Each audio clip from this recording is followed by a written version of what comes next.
2020 was awful. They said 2021 would be better. They were wrong.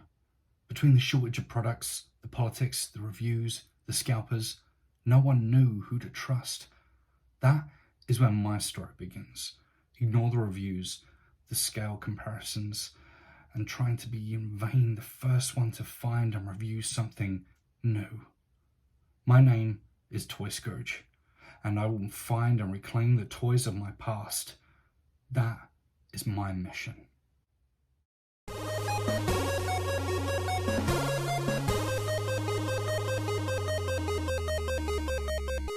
But before all that, let's have a look at what 2021 gave us in the way of actually good transforming figures from Hasbro themselves. This is going to be only 8, as I really want to just keep this video light and short if I can possibly do that. And Retgo couldn't pick 10. It was a bit of a mixed ball year, so 8 is what I came up with. So this is just what I think was the best of last year's Transformers. Now, while thinking about what was the best things of my past that I used to have as a kid, I couldn't help but remember that, yeah, Soundwave for me and a lot of other people, especially online, some content creators as well, is Soundwave. Soundwave is just one of those characters that has some presence in the original cartoon, and you kind of remember for mainly the voice and the fact that he has little dudes in his chest. In this case, very little dudes, which aren't even dudes at all. But I felt that the core class Soundwave deserved a spot on this list for just how simplistically cute he was. And yeah, he is. Really, the figure for me is just the perfect combination of how his Action Master kind of felt, and it kind of has the same exact colours as I remember as a kid, and though nostalgia may play a factor in that, he really does transform well and looks good. He's just one of those tight little easy to transform boombox type characters like Blaster is as well, that just again has that presence on screen and in plastic form. There are some Transformers like Sandstorm that had personality on the show, but then on toy form, I don't really remember having that much of a general feel of presence. He has to feel as good as he kind of felt in the show, if that makes sense. Another nice touch is the cassette in his chest, which is non-transforming, true, but there's some great sculpt work in there and color as well, only on one side. But yeah, he's just a novelty item which is worth the $10 price point in my opinion, but then again, that's just me being a cheap ass. So perfect proportions, nice and short and sweet, can't really get any detail than that, as he is a core class and doesn't really have that much finer detail. It's all really in the character model and the way he transforms and the size comparison for how he vaguely fits in with Marvel Legends. You know, Iceman can suddenly carry him on his shoulder and actually have a boombox. Mass shifting, you know the drill. Next up is a bit of a weird one, as I don't really remember him from the show, but seeing as how Hasbro has released a lot of the G1 cartoon on YouTube recently in the last few months, I was able to catch up, and coincidentally he was on the shelves just as I saw Five Faces of Darkness and the episode which name escapes me right now, but I'll probably put down here that he helped Blaster and Perceptor get back from the past, and that's Pipes. Pipes is one of those background characters with a Huffer-esque design that you knew as soon as you saw Huffer on the shelf or even pre-production images, you were going to get this guy eventually. Something that I was going to pass up, honestly, really just not going to be worth my time for $20 and it being a very small deluxe. Yeah. But then I got him in hand, and those piercing light blue eyes and their blue and white color scheme, I think for me a bot has got to have that perfect combination of 2 to 3 colors that work well and well balanced, kind of like how the original Power Rangers uniforms are, with their well balanced white and significant color regarding to that Ranger. Transformers kind of work the same way in my view. Now that might be weird, but his blue and white work perfectly against each other, especially with the piercing blue eyes, the small little red logo in his backpack kibble, and the pipes themselves, which kind of, I feel, work as a kind of Decepticon-esque laser gun type thing. Again, this is just me spitballing. I find that looking and thinking about these things off the cuff gives me a much better idea of how I feel about it in the moment than rather just trying to write a really in-depth review. He transforms well. He has the additional joint which can turn the cab side over, which, yes, the cab side flip on this guy, very much needed actually to help just regular articulation work as regular articulation. So yeah, on package, seeing him in the store kind of brought me back to those kind of episodes and made me realize, yeah, this is an actually great character, and the color scheme even in the box really does pop and catch your eye more than say Waspinator or Black Arachnia does. Even if you're not very massive Beast Wars fans, they're distinctive, but for me they're just not eye-catching enough.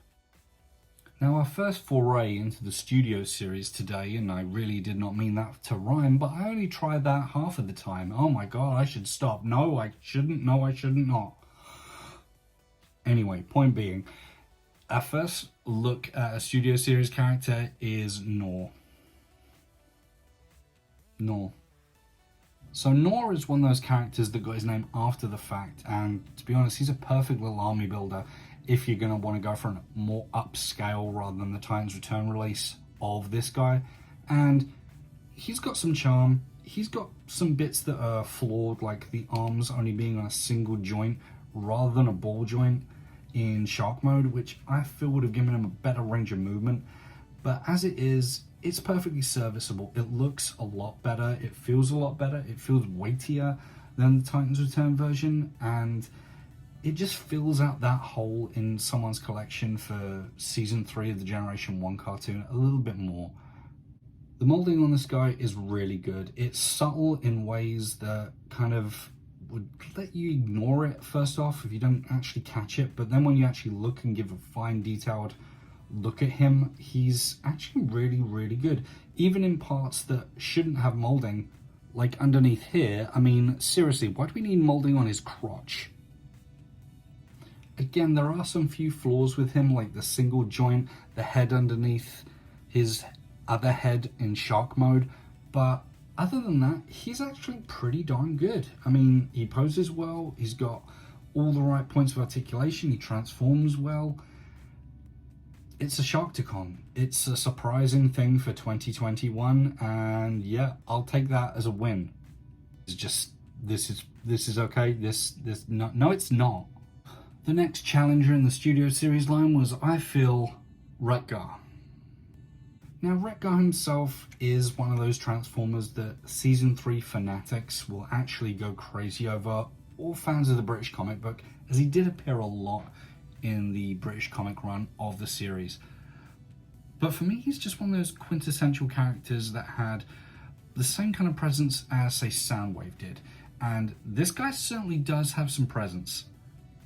Being a Voyager, he's very well articulated, very well thought out. The small touches, like the facial hair, the rocket boob nipples, if I can call them that, the level of sculpt work and detail, also the fact you can put any of the wheels on any of his 4 spikes on his arms or legs, is just casual genius in my view, really. It's casual genius. It's really good.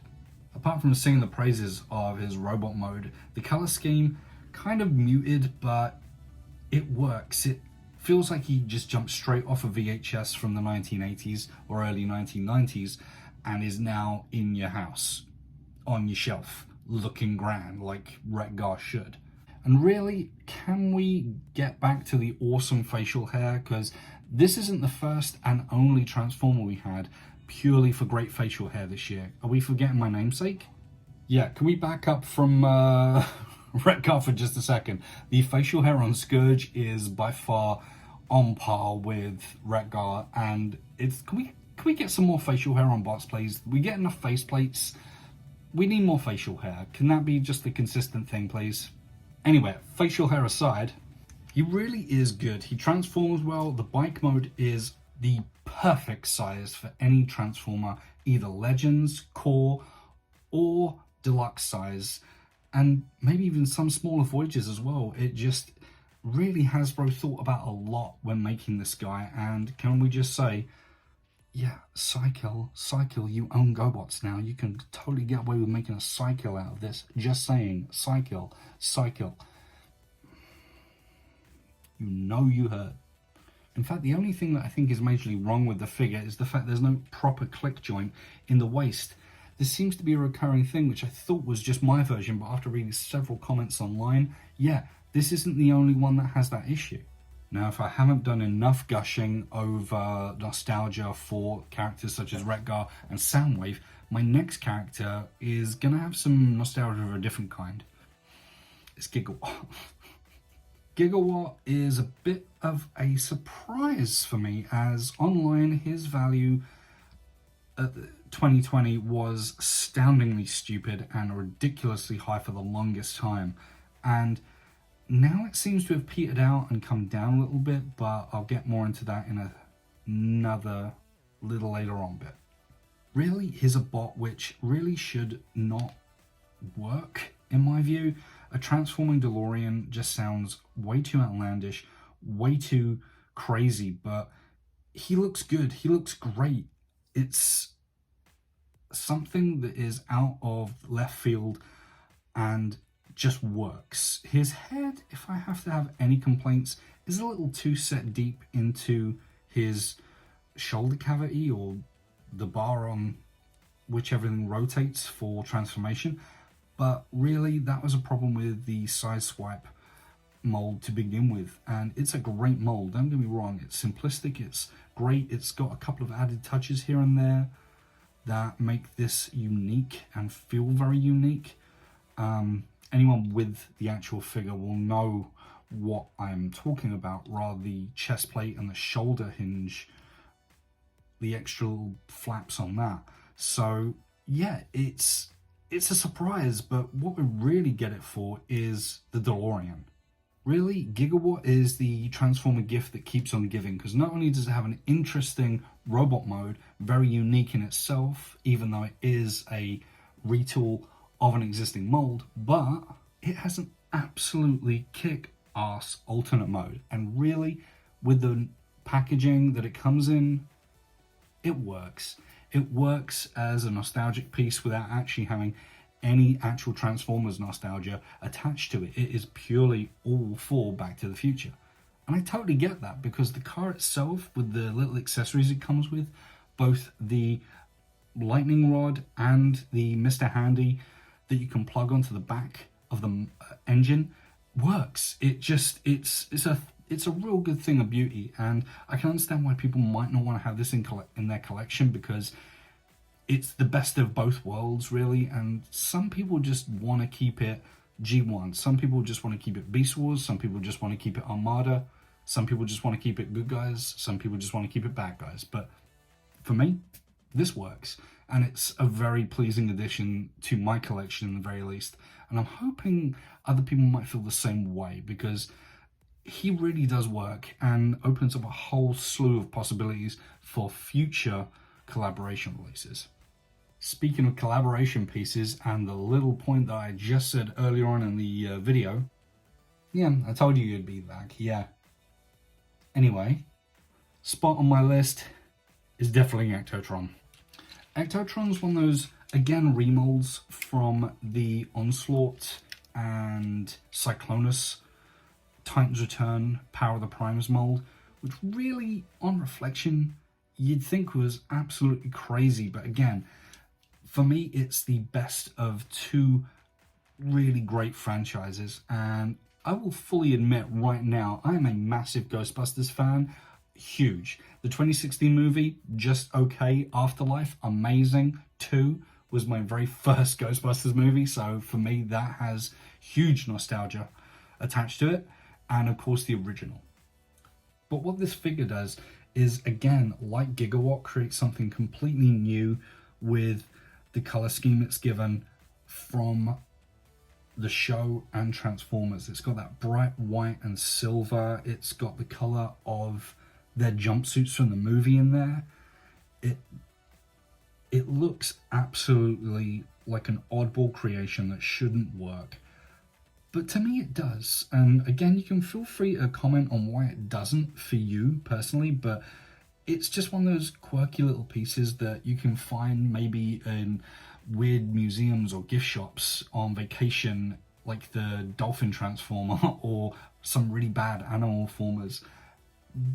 But it's got the time and the effort and the energy put into it and the love of both those franchises. And I really do love the transformation, the figure. I was always a fan of this mold to begin with, so the fact that they used that for this was brilliant. But again, the robot mode is good, but what you really are getting, you're really getting this for Ecto 1, aren't you? Let's be honest. Ecto 1 is one of those iconic movie cars that straight off the bat from the first movie was always going to be legendary. We're talking A-Team legendary, we're talking Back to the Future legendary, we're talking Knight Rider legendary, people. Knight Rider legendary, which again, Knight Rider kit, come on, it's a brilliant car. You've got molds, Hasbro, think, use your brains.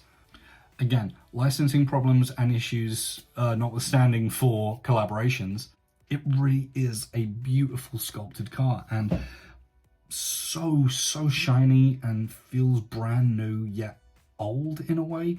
I had mine with the classic packaging attached, and I know there's a blister pack car which was a Target exclusive which came with the comic, which again expanded this guy in the Transformers universe, and its continuity where it stands is a little bit the toy itself is brilliant. So yeah, sorry, Ectotron and Gigawatt.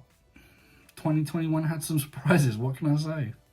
Second to last, we're going to get really just into the bad guy stretch now. I am, after all, called Toy Scourge, and bad guys are my forte, so it's Galvatron. Yep, Galvatron, one of the better, bigger releases that got a lot more coverage this year than I think anyone intended, and it's warranted. It's warranted in the best possible way and worst. Anyone who has the figure knows what I'm talking about. But really, with that shoulder issue aside, he really does cut an imposing figure, and its presence, again with even the miniature core class Soundwave, it really does feel impressive, the amount of space it takes up and the thickness of it, and yet still how posable it is in a lot of respects, because this figure is partly, I think, engineered or re-engineered from the Titans Return mold, especially in the arms. I don't know if I'm seeing this alone or if anyone else is, but yeah, that's what I'm getting. But the legs especially, the legs, the gun, the transformation, even the small joint side things, what are they called? Are these just called flaps? Really? I don't know what they're called. Joint hip flaps? The point is they move with the figure and have been clearly thought about a lot in advance, and not only contribute to the aesthetic in robot mode but also in gun mode, which again is ingenious in the way it transforms. It really does feel like an A game of collecting in 2021, but I could rant about that, not just about Transformers but also Marvel Legends. And again, for next year, or this year, 2022, there is going to be a lot of great stuff on the shelves and online that is going to really spark some people's excitement. Again, if you want my views on Legacy and the next line after these guys, which he, as we found out, is going to be a part of, then I've got a previous video you can rewind and watch on that. The head sculpt is great. The gun sculpt is great. He's just one of those figures that even if you have no attachment to, his presence alone on the shelf will entice you to buy him at retail value or clearance. Really, is that enough bad guy for one review or retrospective, whatever you want to call this? No, it isn't, and I'll tell you why. Now, let's talk about unexpected finds and great things of 2021, because this year, like 2020, has been a bit of a dumpster fire. But the saving grace of that is that you get small little things in the year that make you appreciate life a little bit more. In bad times, you can kind of forget the small things and just try and focus on the big picture, but there's been some small things, and G2 Megatron is one of them. G2 Megatron, yes. It's so tacky. It's so eye-gougingly bad that it ventures into great territory for me, especially with like the purple underpants and the small orange highlights here and there, the paintwork on the head and the face. This was a selects figure that it was inevitable, really, but not a lot of people saw coming. And even the it's hard to find words. Even the repaint of the unreleased G2 Megatron got some really good attention. And seriously, while we're on the subject, we can get a G2 Megatron colors that weren't released, but we don't get a Grimlock with tiger stripes. I'm here with my money, Hasbro, whenever you're ready. Again, this could just be a weird prediction for 2022 and beyond, but I really want my Grimlock with the tiger stripes, I really do. If my love for cheesy, disgusting color schemes that look like someone vomited up the 90s onto a Transformer, this repaint was really in the works the moment we saw the Siege Megatron, because really, it's a mold that just keeps on giving. It gave us the Earthrise version, which I will defend and say is much more superior than the Siege version. I'm ready for the comments, bring them on. But really, the tackiness of this guy and yet the awesomeness of this guy in one transforming toy is just so perfect. And if you're a 90s kid, this should speak to you on some visceral, primal level that just is unexplainable. And what's that? Yes, I will destroy the world. That was weird. Anyway, my point being, this is just a really great figure, and it even has the weird ass logo of the G2 Decepticons on the side of the tank. The tank mode as well is just chef's kiss. It's really good. It's a guilty pleasure, but it's something that made 2021 just that a little bit brighter through all the darkness and all the bad news.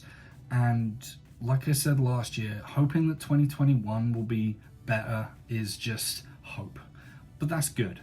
Even if you just like collecting the villain figures, hope is something you kind of need to keep in your heart at all times. And I'm really hoping that 2022, again, will improve on the last year. And if next year's figures releases are any indication of that in whichever franchise you so choose to collect, I really wish you the best for next year. Well, this year, the next 12 months.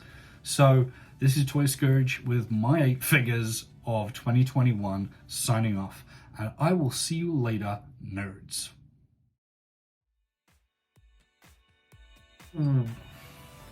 That was weird. Here's me in a little box in the corner of a screen, but thank you for watching and muchly appreciated. And I really do hope that this next 12 months is good to you and a lot better than the last 24 have been.